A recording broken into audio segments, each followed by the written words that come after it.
திருமண பந்தம்னாலே அதுல முக்கியமா அப்ப தாம்பத்தியங்கள் சரியாக இருப்பதற்கு ஏதாவது ஒரு கிரகங்கள் இருக்கா?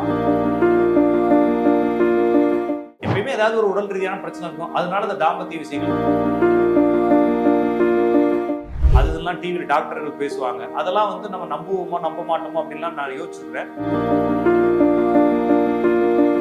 ஒரு டாக்டரோட அட்வைஸோட எதையாச்சும் ஒரு மாத்திரை எகித்திரையை போட்டு சரி பண்ணிக்கங்க.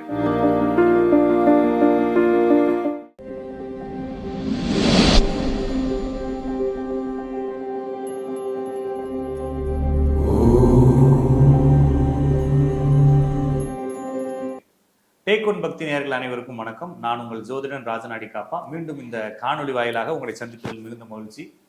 நண்பர்களே, நாம் தொடர்ச்சியாக இந்த சேனல் வழியாக நிறைய ஜோதிட தகவல்களை பார்த்துட்டு வரோம்.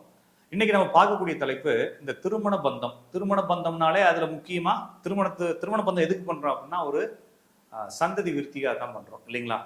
இல்லை சார், எனக்கு சந்ததி விருத்திக்காக பண்ணல, எனக்கு தெரிஞ்ச ஒரு 4-5 கிளைண்ட் வந்து எனக்கு குழந்தையெல்லாம் தேவையில்லை சார், ஜஸ்ட் நாங்கள் கப்புலா இருக்கிறோம். அப்படி கப்புலா இருக்கிறதுக்கு காரணம் ஏன் ஆம்பளை பண்ணிக்கலாம்ல, பொம்பளை ஏன் பண்ண அப்படின்னு கேட்டா அங்க ஒரு தாம்பத்தியம் அப்படிங்கக்கூடிய தேவைகள் இருக்கு. இது வந்து இயற்கையினுடைய நீடு தானே, இது ஒரு தேவை தானே. அப்ப தாம்பத்தியங்கள் சரியாக இருப்பதற்கு ஏதாவது ஒரு கிரகங்கள் இருக்கா, இல்ல கெட்டு போறதுக்கு கிரகங்கள் இருக்கா? நல்லா இருக்கிறதுக்கு கிரகங்கள் எதுவும் இல்லை. சாதாரணமா ஒரு ஜாதகம் இருந்துச்சுன்னா அவருக்கு எந்த பிரச்சனையும் இல்லாம எல்லாமே கிடைக்கும். கெட்டு போறதுக்கான அமைப்பு தேடுறப்பதான் இது வந்து என்னன்னா, இங்க நம்ம நினைக்கிறோம் யாரோ ஒருத்தருக்கு தான் தாம்பத்திய பிரச்சனை வருது அப்படின்னு. என்னுடைய பார்வையில 30-50% பேருக்கு தாம்பத்திய குறைபாடுகள் இருக்கிறத நான் பாக்குறேன். நீங்க டிவில எல்லாம் பாப்பீங்க, எந்த பெண்ணுமே வந்து முழுமை அடைகிறதுல அதெல்லாம் டிவியில டாக்டர்கள் பேசுவாங்க. அதெல்லாம் வந்து நம்ம நம்புவோமோ நம்ப மாட்டோமோ அப்படின்லாம் நான் யோசிச்சிருக்கிறேன். ஆனா ஜாதகங்களை பாக்குறப்ப, என்னுடைய கிளைண்ட்டுகள் பேசுறப்ப அதுக்கு நம்ம வந்து தப்பான வியூல பாக்காதீங்க. ஏதோ வேற அந்த மாதிரி இல்லாம குடும்பத்துக்குள்ள ஏதோ ஒரு காரணத்தினால, எப்பயுமே அதே வேலையை சுத்த முடியாது இல்லையா? அப்ப ஏதோ ஒரு காரணத்தினால அது தடைபடுறத நம்ம பாக்குறோம். அப்ப அது என்ன காரணம்னு தேடுறப்ப மொத்தம் 3 விஷயங்கள் இருக்கு. ஒண்ணு குரு செவ்வாய் இணைவு. ஒரு ஜாதகத்துல குருவுக்கு 1, 5, 7, 9 செவ்வாய் இருந்தா அவங்களுக்கு உடல் ரீதியான பிரச்சனைகளை பாக்குறோம். எப்பயுமே ஏதாவது ஒரு உடல் ரீதியான பிரச்சனை இருக்கும், அதனால அந்த தாம்பத்திய விஷயங்கள் தடைபட்டு போறதை பாக்குறோம். அதுக்கடுத்து செவ்வாய் என்ற கிரகம் 4 மூலைகளிலும் இருப்பது. கன்னி, மிதுனம், மீனம், தனுசு, இந்த 4 ராசிகளை செவ்வாய் இருந்தா அவங்களுக்கு வந்து தாம்பத்தியம் இருக்கு, ஆனா அதுக்குள்ள இருக்கக்கூடிய சந்ததி விருத்திகளை தடை செய்யுது. நிறைய பெண்களுக்கு வந்து பிசிஓடி, ஃபைப்ராய்டு, அதுக்கப்புறமா வந்து அதுல வந்து இன்ஃபெக்ஷன் வருது. அந்த ட்ராக்ல, கர்ப்பப்பை ட்ராக் எல்லாத்துலயும் இன்ஃபெக்ஷன் வருது. ரத்தத்துல ஹீமோகுளோபின் கம்மியாகி சதா உதிரப்போக்கு நிறைய இருக்கிறது, வெள்ளைப்படுதல், இது மாதிரி பிரச்சனை நிறைய இருக்கு.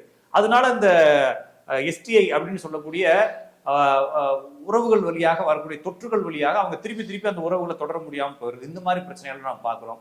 அதுக்கப்புறமா ஒரு ஜாதத்துல சூரியனும் புதனும் தனித்து இருக்கும்போது அவங்களுக்கு என்னதான் நல்லா இருந்தா கூட இணை சேர்றதுக்கான காரணங்கள் கிடையாது.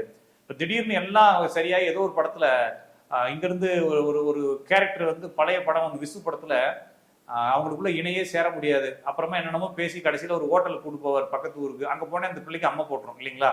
இந்த படம் பார்த்துருக்கீங்கன்னு நினைக்கிறேன், முன்னால ஒரு படம். அது மாதிரி எதுவுமே சிக்கலாவே இருக்கும் அந்த இல்லறங்கள் நடத்துறதுல. திடீர்னு பார்த்தா ஒரு சூழலை அமைச்சு கொடுத்து ரெடி பண்ணி வருவார், இந்த பிள்ளைக்கு வேற மாதிரி ஒன்று ஆகி போயிடும். அப்ப என்னன்னா, இணை சேருவதில் தடை.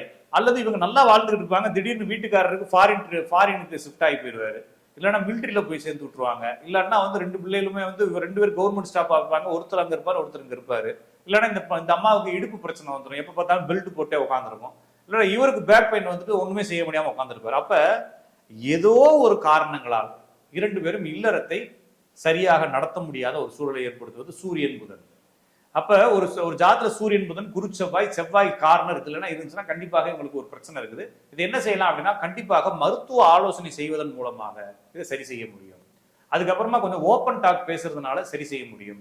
நிறைய பேருக்கு மனசுக்குள்ள ஒரு பிரச்சனை இருக்கும், இவருக்கு ஏதோ ஒரு பிரச்சனை இருக்கிற மாதிரி தோணும், அதை ஒரு பெருசாவே நினைச்சுக்கிட்டே அதுல ஈடுபடாம இருப்பாரு. அப்ப அது பெண்ணோ அல்லது இதே பிரச்சனை பெண்ணுக்கு இருந்தா ஆணோ, இவங்க 2 பேரும் வந்து ஓப்பன் டாக் பண்ணி ஒன்னும் பிரச்சனை இல்லை, வா டாக்டர்கிட்ட போலான்னு சொல்லி பேசி இது நோய் இல்லை, இது ஏதோ ஒரு மன பிரச்சனை அப்படிங்கிறத பேசி நீங்களா சரி பண்ணிக்கிட்டீங்கன்னா அந்த பிரச்சனையில இருந்து விடுபடலாம். அப்படிங்கிற அடிப்படையில இந்த விஷயம் இவ்வளவுதான்.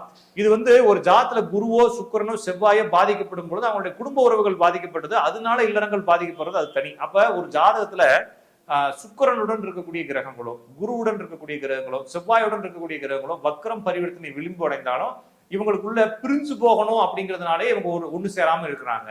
அப்படியே ஒண்ணு சேர்ந்தா பெரிய அளவுல சண்டையாக்கி விட்டுருது. எனவே இதெல்லாம் புரிஞ்சுக்கிட்டு இந்த மாதிரி அமைப்புகள் உங்கள் ஜாதகத்தில் இருந்தால் உங்களுக்கு இல்லறங்கள் தொடர்பான, தாம்பத்தியங்கள் தொடர்பான, சந்ததி விருத்திகள் தொடர்பான பிரச்சனை வரலாம். அப்படி நீங்க இருந்துச்சுன்னா நீங்க சரி செய்ய வேண்டியது ஒரு மனோதத்துவ டாக்டரை பார்ப்பது, அல்லது உடம்பு ரீதியா பிரச்சனை இருக்குன்னா அது சம்பந்தமான உடற்கூறியல் ஜாதகரை, அதை வந்து என்னன்னா தாம்பத்தியங்கள் சம்பந்தமான ஒரு ஸ்பெஷலிஸ்ட பார்த்து அதை நீங்க சரி செஞ்சுக்கிட்டீங்கன்னா கொஞ்சம் தாக்கு. எல்லாமே வந்து வாழ்க்கைங்கிறது 500 வருஷம் வாழ போறதில்ல சார். அவன் என் பொண்டாட்டி 5000 வருஷம் வாழ போது, நான் 7000 வருஷம் வாழ போறேன்னா தான் நீங்க பயப்படணும். 50 வருஷம் தான் நம்ம வந்து அந்த பீக்ல இருப்போம். அதுலயும் 30 வருஷம் தூங்கி கழிச்சிட போறோம். 20 வருஷம் தான் இருக்க போறோம். அந்த 20 வருஷம் 5 வருஷம் தான் இளமை இருக்க போகுது. அந்த 5 வருஷம் தான் நீங்க வந்து இந்த மாதிரி தாமதத்தில் இருக்க போறீங்க. அந்த 5 வருஷம் வேலைக்காக 50 வருஷம் 70 வருஷம் பிரச்சனையாக்காம ஒரு டாக்டரோட அட்வைஸோட எதையாச்சும் ஒரு மாத்திரை எத்திரையை போட்டு சரி பண்ணிக்கங்க. வேற எதை போட்டு குழப்பிக்க தேவையில்லை. இதுக்காக பரிகாரம் பண்றேன், அதை பண்றேன், இதை பண்றேன்னு சொல்லி ஊர் சுத்திக்கிட்டு இல்லாம, இதுக்காக சண்டை போட்டுக்கு இல்லாம நிம்மதியா இருங்க. நன்றி வணக்கம். நம்ம அடுத்தடுத்த வீடியோவில் தொடர்ந்து மீட் பண்ணோம். நன்றி வணக்கம்.